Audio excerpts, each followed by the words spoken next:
All right. Had this great theory of bringing up this news, but the silly thing auto-played. Let me hit.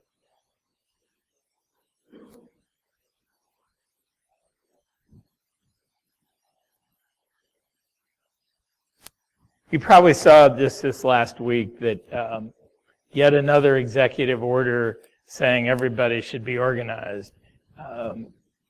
It's the exact same it's a modification of the last one. So I just thought I'd share that little tidbit.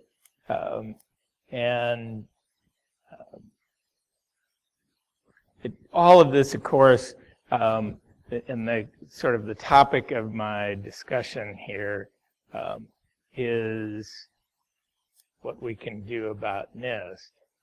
How deep am I?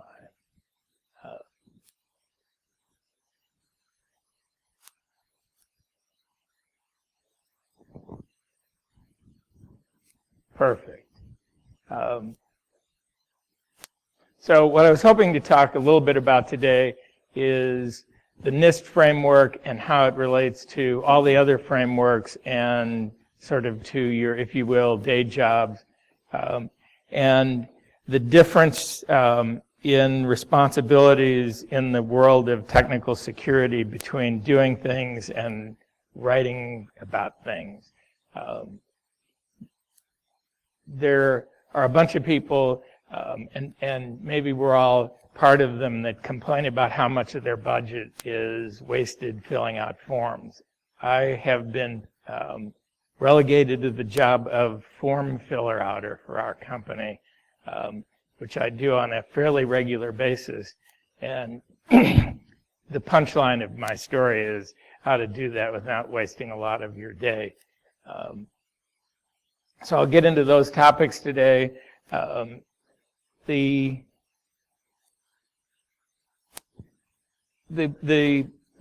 biggest problem that I see working with our customers just on a day-by-day regular basis is the overwhelming desire to push paper and get past it and move on to the next thing. So you have a bunch of everything that leads from documentation to compliance to procedures and policies that are Word documents that are saved as PDF and put somewhere and hauled out every Christmas to serve the turkey on. And that's their only useful purpose in most large organizations. Oh, you know, I was going to preface all of this. If you'd be willing to tell me how many of you in the room work for government, regulatory, and enforcement organizations? Okay, one. Watch this guy. Giant companies? Yeah, all right, that's distressing. I'll give you a little bit of background on me and the reason I asked that. I am, July 25th is my birthday. I'll be 69 years old. Don't trust anyone over 30, I think was the rule. So I've worked at a lot of places for a long time, and early in my career I moved into management, so for a long time I've known very little and gotten away with it. I'm now the CFO of a company that makes firewalls, routers, and switches. We have no three-dimensional product. We only make virtual firewalls, routers, and switches. Obviously they're mostly using cloud computing. Our company, I was part of the AMQP movement, and that little rabbit logo there, we sold RabbitMQ to VMware, so obviously we use RabbitMQ. And plug for both of my organizations. I'm a member of the Chicago InfraGuard. There's an Indianapolis InfraGuard. I happen to be the treasurer of Chicago. and also the Electronic Crimes Task Force. Our company, as I said, makes firewalls, routers, and switches. They can be described by the marketing department as many things, and our price list is very long.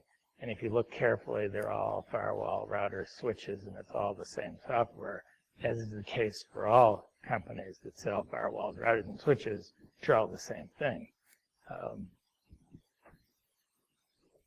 Further background, we work in the realm of virtualization and cloud computing. So when I say we do firewalls, routers, and switches, we work at level 3 and above, basically.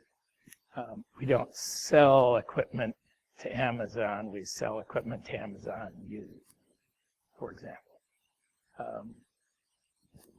So you knew that because you're here. And all of you, there's a bunch of slides here to remind management, as the previous speaker was just saying, to remind management that even companies like ours are getting ripped off.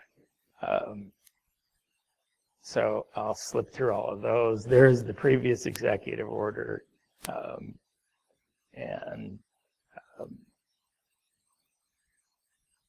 Everyone is saying, gee, we should all work together. No one's working together. That's one of the reasons why we have meetings all the time.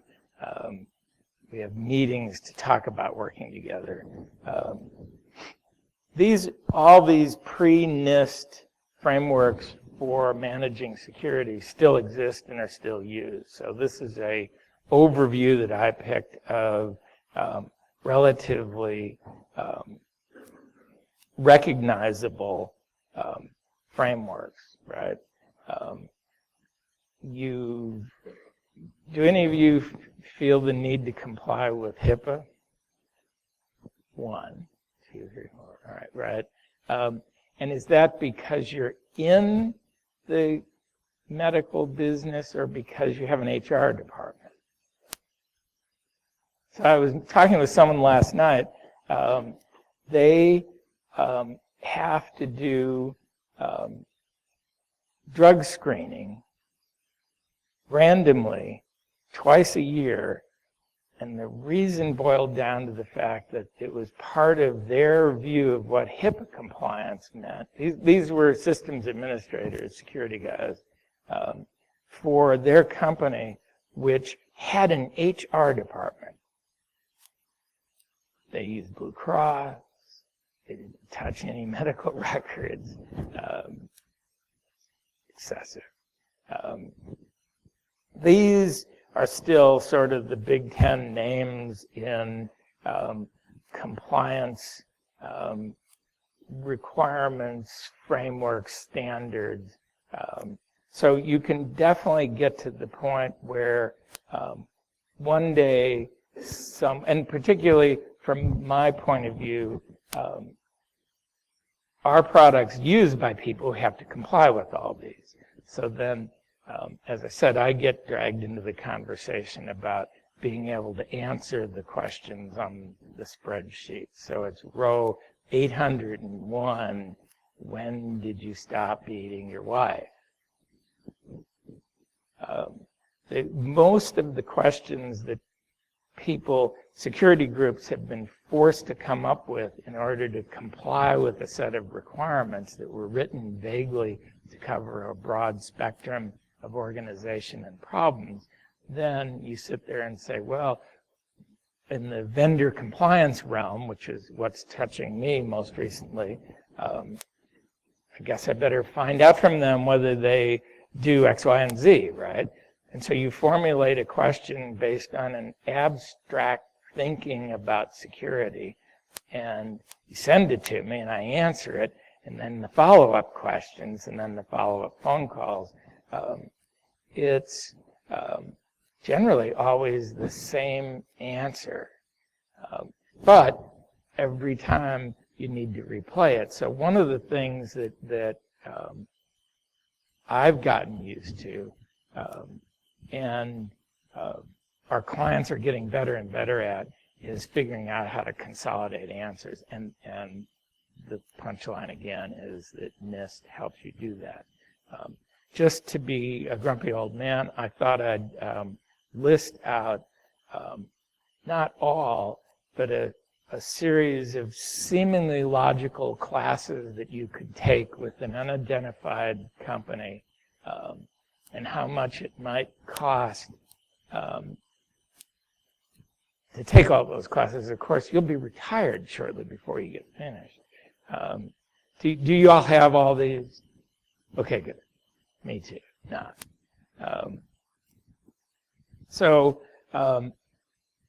The last speaker that was up here was talking about the fact that, gee, we bought a lot of stuff. And it used to be software came in boxes. I don't know if you've ever.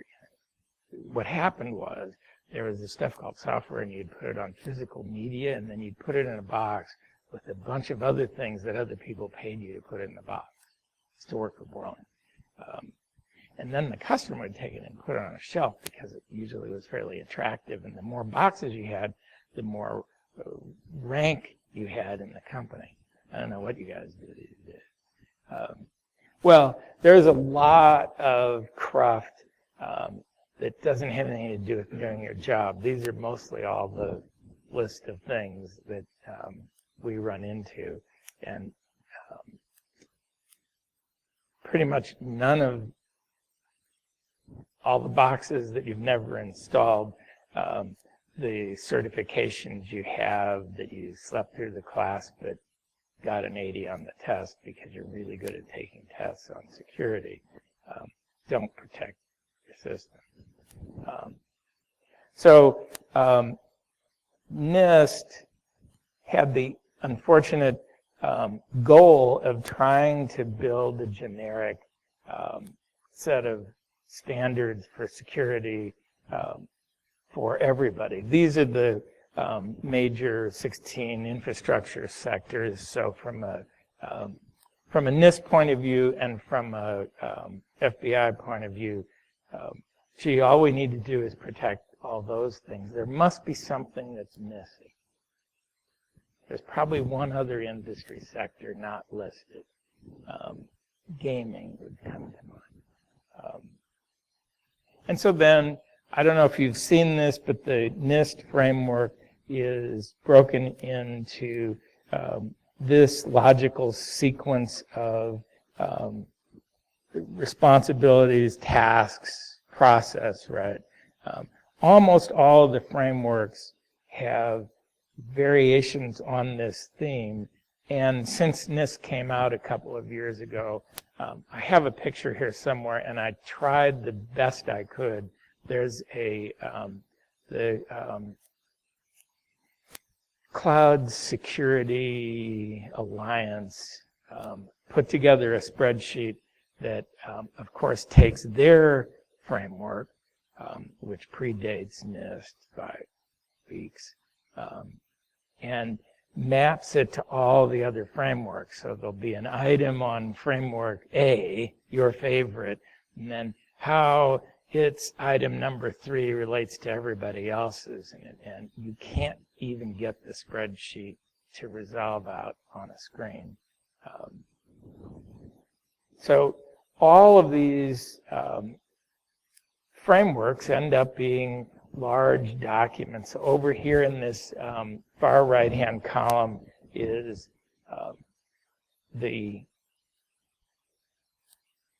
other major security frameworks. So, right, these are acronyms of security frameworks in this column. These are sort of the major areas of NIST standard category in one of these sectors, right? So it's a framework. That is its big achievement, and mapping to other things. If you have figured out the answer to a particular problem in one of these, if you then reclassify it back up to NIST, the next time you get hit with something else, you know where to go to look to map things together. And of course, like a lot of the standards, frameworks, and consultants that you bring in to look at your security, there's different ways of categorizing how good a job you're doing generally, but on each one of the tasks, right? Oh, gee, we kind of do that. To this notion that you have an adaptive security framework. That is easy when you have a relatively small organization, and next to impossible when you have a large organization. So the debate between whether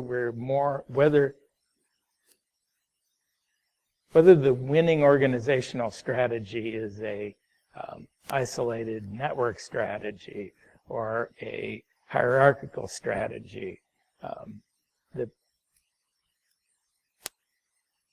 the answer generally comes out to be that a hierarchical strategy, like a big company, is really good at executing orders. So if you have a nicely defined security strategy and a set of policies, a hierarchical organization can execute policy and strategy more effectively than a distributed networked organization. It can do that for good policies and bad policies. Exercising a bad, redundant, or ineffective strategy, or one that's worn out quickly, is not necessarily a winning strategy. A hierarchical organization, therefore, wears you down as the workers in that organization. The problem with being part of a networked organization, where you distribute responsibility and authority out into the organization, a flatter organization sometimes is what people talk about, is you don't make decisions very quickly, but generally you would reduce the risk of making bad decisions.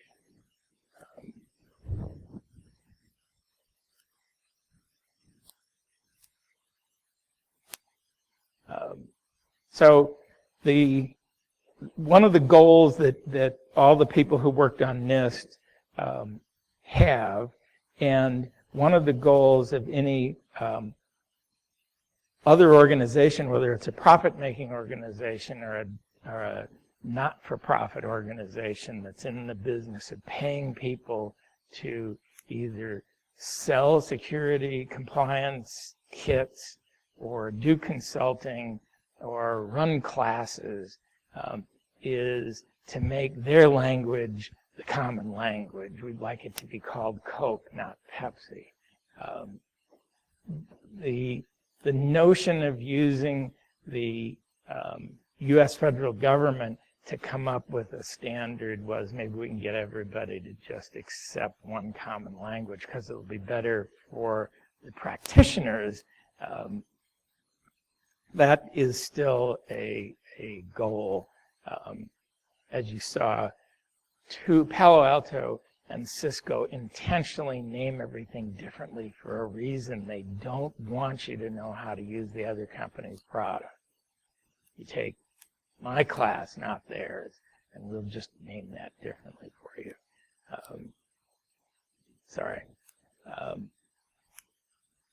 So every time you run into one of these frameworks and the decision about how you're going to organize your compliance operations in a security department, well, this is redundant. Why am I doing HIPAA and PCI DS, right? It's a bunch of questions. They're all getting at the same subject, and they all ask different questions in different orders with different organizations, and I have to re-edit the paragraph or change the spreadsheet or change the database.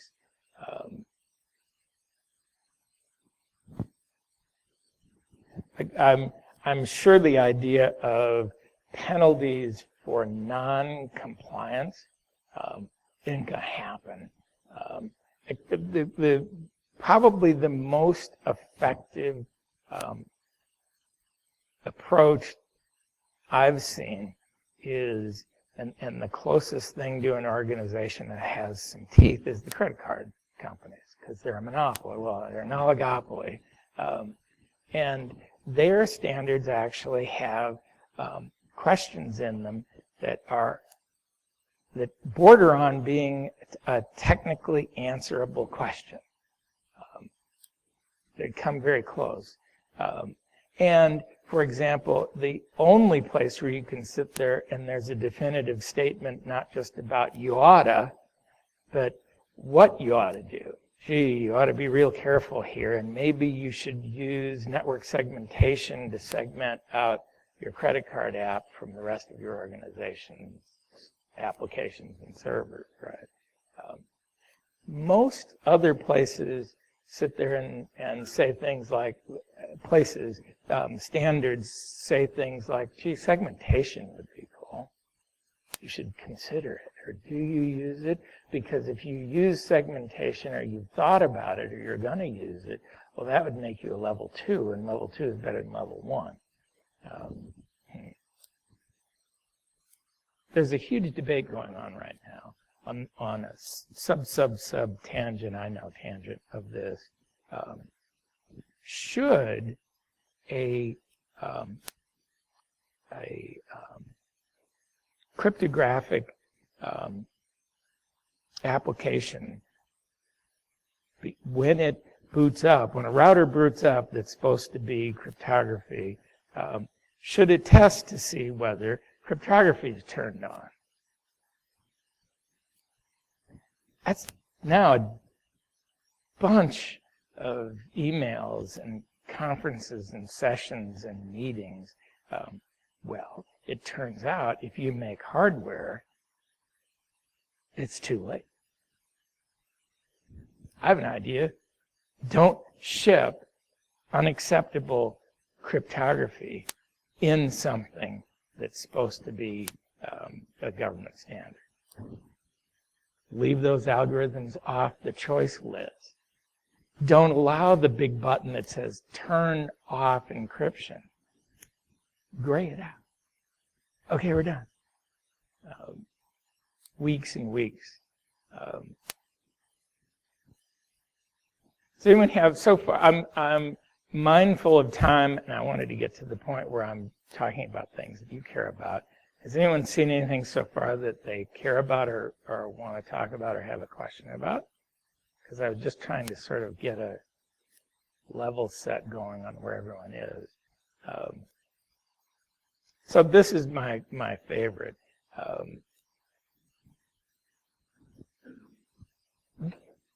Margaret, who works in our company and got this set up, said that this graphic shows what 91% is.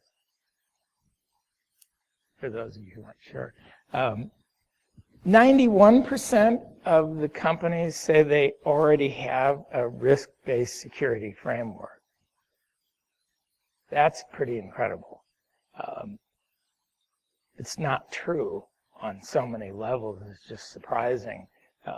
But it does show how also, if you asked me, my answer would be yes, we do. And then if you said, well, can I see it? Sure, come on over. But it's hardly a formalized, printable 400-page document that I can drop on the table, right? It's spread all over a bunch of policy documents that start from welcome to cohesive networks and go from there through all kinds of policies and procedures and things you have to sign every so often, tests you have to take. Where is it? One of the interesting problems, there's a utility company that started using field devices to locate where their stuff was underground in the northeast part of the United States. They probably should be secure, and then they discovered, well, since you could use a hack of that to find the right place to put a bomb, where nobody else is looking, right? Where do a lot of things cross close to underground where I could open up a manhole, throw something in, let it count down for 3 days while I change countries. Nobody will go in there, nobody saw me, it's out in the woods. So I thought maybe they should lock that step down. When it was on paper, it was kind of locked up, and guys in trucks had pieces of paper. Guys in trucks with fancy iPads, not so much. So we started isolating out the trucks and then segmenting the available data on the database. And our company didn't do it, but I got dragged in with them to help on the strategy and policy and answering the question step. But look, what I was getting to is all of this boils down to some pretty easy steps. If you look at this,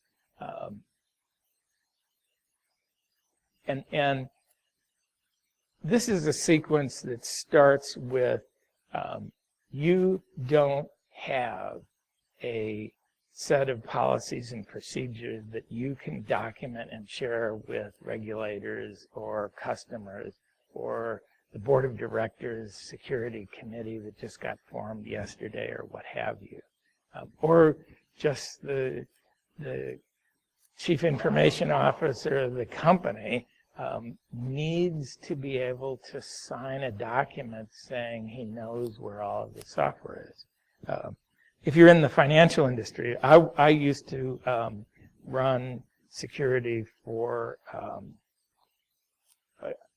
I worked for Swiss Bank. Swiss Bank bought UBS, and I left during the merger. But when you don't have policies and procedures that are shareable, even if you have policies and procedures that are effective, you need to begin at the top. But I guess the other point is, all right, you're 5 years into this, you've got a security operation, you have policies and procedures, they're relatively documented, they're reasonably effective, you've got the document that says, here are the things that still need to get done. On a regular basis, you've got to loop back through all of this, and pretty much a zero-based budget approach to documenting security. And this comes back to the debate that everyone has. How many people is it going to take to do that in a global company? And what should the budget be for paper pushing about technical security?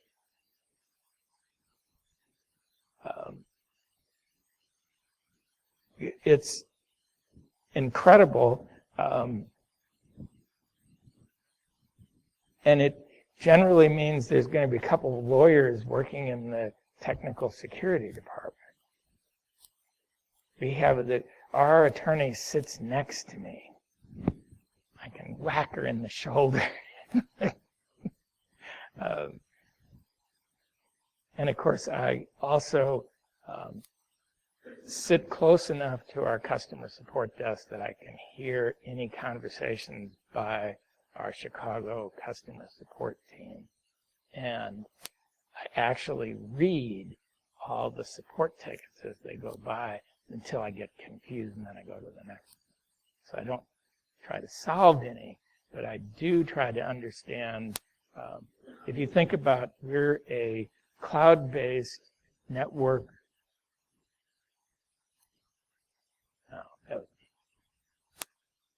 The lights went out. I didn't know what to do. We're a cloud-based firewall router switch company. We have about 150, 200-ish companies that we go to market through, and about 2,400 people that can ask questions of our support desk as a so level 1 people, and our guys are logically level 2 and above. I don't know all of them by name. Zendesk doesn't push their domain name or their company name when it pushes their name across on a ticket, which is incredibly insane. But I've come to know the people who ask questions and the more complicated ones that relate to where our industry is going. Micro segmentation. So we don't have a clear set of policies for, you can sit there and say, well, gee, you ought to compartmentalize your network. If you compartmentalize your network down to applications, you can. So microsegmentation is this notion of then saying the layers of an application ought to be segmented. So you think about the standard 3-4 layer application with a UI and web front end, some application servers, a database server, and some messaging servers on it. Some degree of spiking in the land of Amazon to throw more things onto the servers when they're actually being used, most things onto the web servers during usage, etc. Don't let web servers talk to database servers, problem solved. Don't let database servers talk to anything but a messaging server. Oh, but the DBAs, they have to get in. Okay. How many DBAs should there be in a global corporation? 3 is plenty. There is no such thing as an SQL call to a database that isn't run by 3 people. If you need something and you're a developer, ask for it, and we'll write you a nice object interface. And you can have what you ask for. But I'm not going to give developers permission to databases. Thank you very much. Have a nice day. All right, so the 3 guys, by the time we got to the UBS, were probably 11 or 12. They now probably have several hundred, and the rule's probably been broken. So I think so I know we're in Indianapolis, and this has nothing to do with the city of Chicago. This is a play on the Chicago School of Architecture. You need to start thinking about ways to effectively design policy. I know you guys are mostly technology people, but this is the painful part of your job. You're part of the security organization. How do you run a security organization to be effective from a compliance and policy management point of view? And I think most of the ways that major corporations have done things in the past have been stack a lot of bricks up. And I guess what I'm saying is take another look at the way you do things. Asking a bunch of people who early in their careers went into technology to write Word documents and use lots of features and tabs and buttons and colors to make it easier for the board to understand is punishment. So then the other thing, you can spend money, but even in a very large organization, there's also just have somebody sit down, some group of people sit down and roll your own compliance documents, right? I work with a company that in Chicago that pretty much all they do is get paid consulting projects to go in and write, reorganize, and do find and replace of their standard compliance manual. Which one did you need? Oh, let me write that for you. It's a project, but the structure is out there. So if you're encountering this stuff for the first time, or what you have isn't working, one of the answers is get a group of people together who want to write code in English and assign them this project, right? It just takes forever and it becomes a job.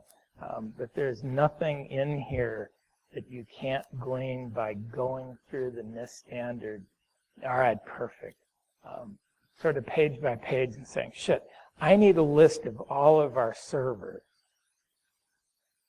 Somebody must be able to confirm that I've finally gotten it right. Is there anything else that has power going into it? Anywhere. Right? A list of all of your workstations, a list of all of the bring your own devices, that's bordering on the let's just declare defeat. You can buy software that allegedly discovers everything that was plugged in at the moment that you bought the software.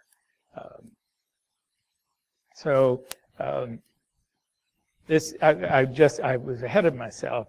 You can go out and easily find these self-help things.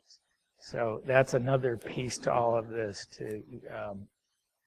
If you do the right Google search, you're going to find, oh, look, here's a fill-in-the-blank compliance manual. Oh, look, here's a fill-in-the-blank XML spreadsheet that asks questions, and then they're intended to be the self-discovery first phase where do you have when was the last time you stopped beating your wife? But as soon as you get to question 427B, you sit there and say, oh, shoot, we're going to have to deal with that. And you sit there and say, all right, that's a chapter in the manual. I'm going to... So I have a bunch of case studies in here with only a few minutes left. Why don't I stop talking for a minute? I was just looking at the pretty pictures here and seeing if there's anything you care about. Not really.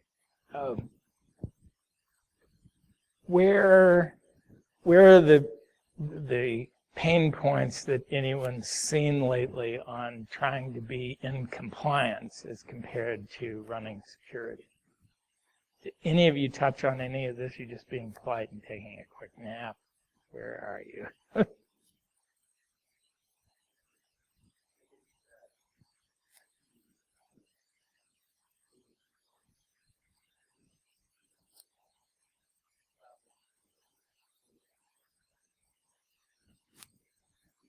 Yep.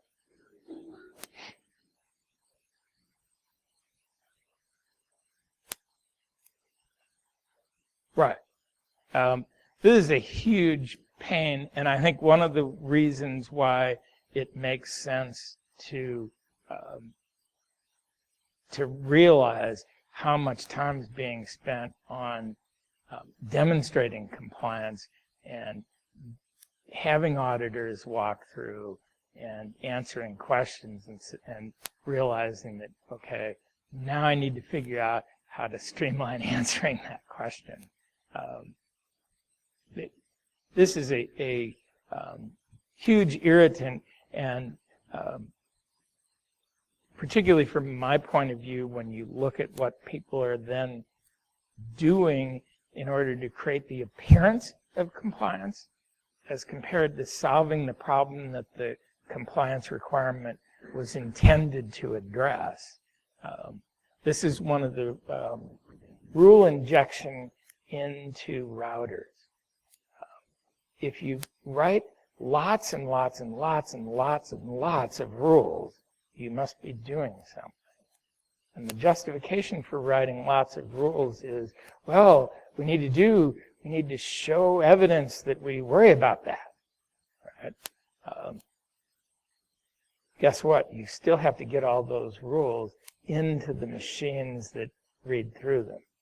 Rule injection becomes a problem in a virtualized computing environment because virtual computers come up, go down, move, apps move, things move from dev to test to prod.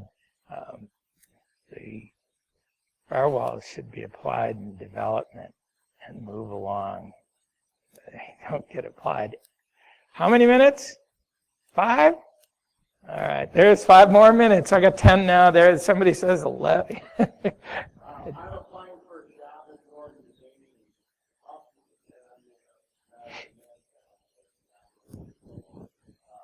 How much should I need to know about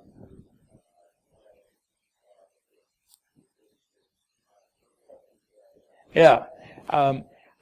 I think one of the interesting, and since you're applying to a company, you can do a little bit of looking ahead of time to see what they're into, right? So a couple examples. The HIPAA stuff really is designed to protect people, the healthcare industry, right? The fact that a tractor manufacturing company's administrators have to pass HIPAA compliance tests is odd, right? And screwball-y, yeah, well.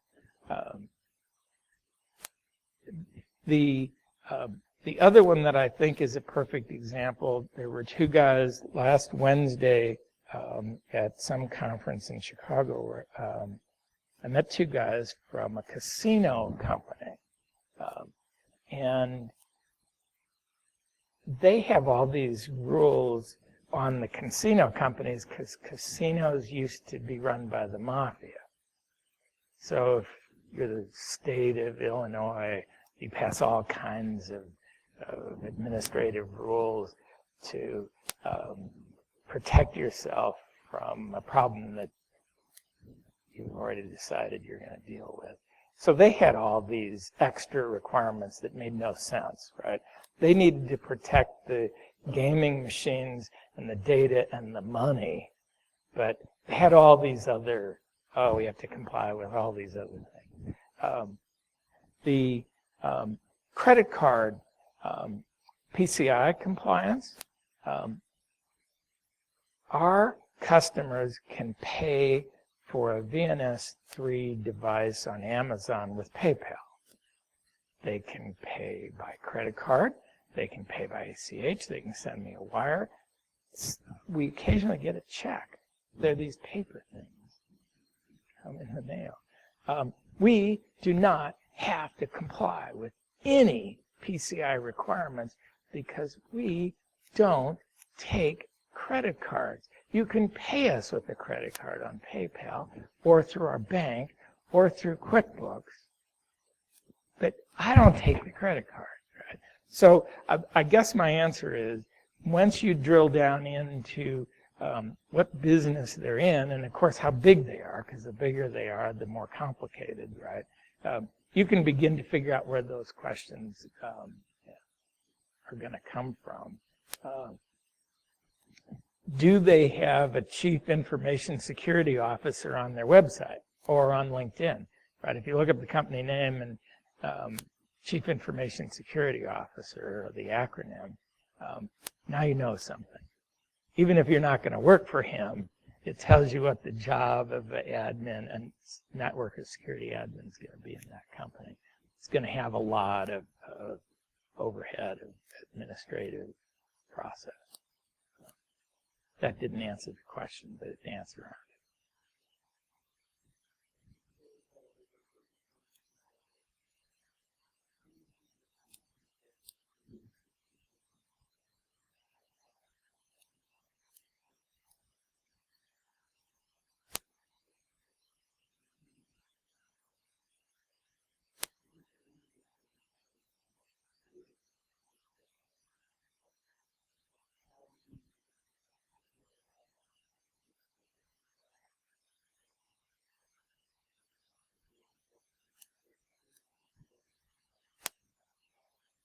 Yeah. Well, I don't know if you were here, but the last speaker was on a totally different, I mean, he was obviously on a related subject, but one of his points was that he began to use a regular communication about security up through his command chain to senior management. And of course, the first time he used a regular communication as compared to responding to questions, the bottom section where he was saying, and if we were going to do this right, it'd cost this much more money, got some pushback. But the just sitting there and waiting to respond to a question, then you are using hyperbole to try to get a point across, and you've got drawings with pictures of circles on them. The regular communication so that the next guy up the food chain isn't blindsided and he gets asked a question, I think is the way to keep the, if you will, the chatter down and get back to what the real problem is. The Harris Bank is part of Bank of Montreal. Bank of Montreal's Chief Information Security Officer has both a red hat and a white hat pen testing team on his staff full time. So, but they're a very conservative bank in a very regulated industry. That's a huge organization to drag around. But he has highly polished board level presentations about what he does and what his budget is and how it comes down. And he's proactively talking up and out to his board and to regulators rather than waiting to respond. Because I think it's the wait, gee, I don't have time, I'm trying to do security, is going to get you to places where that are very uncomfortable. All right, I'm being dragged off the stage. So sorry for taking up all of your time with me talking. We did eventually get to some questions. I'll be around during lunch and this afternoon if you have questions. And I'm the only Dwight Coop on the internet. There is one other, I think he's a professor at some university somewhere. So obviously my grandfather's last name was corrupted when he came to Ellis Island down to Coop, because there's no such thing.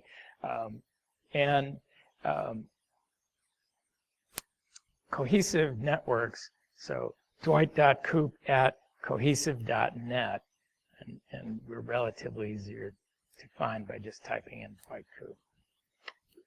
Thank you.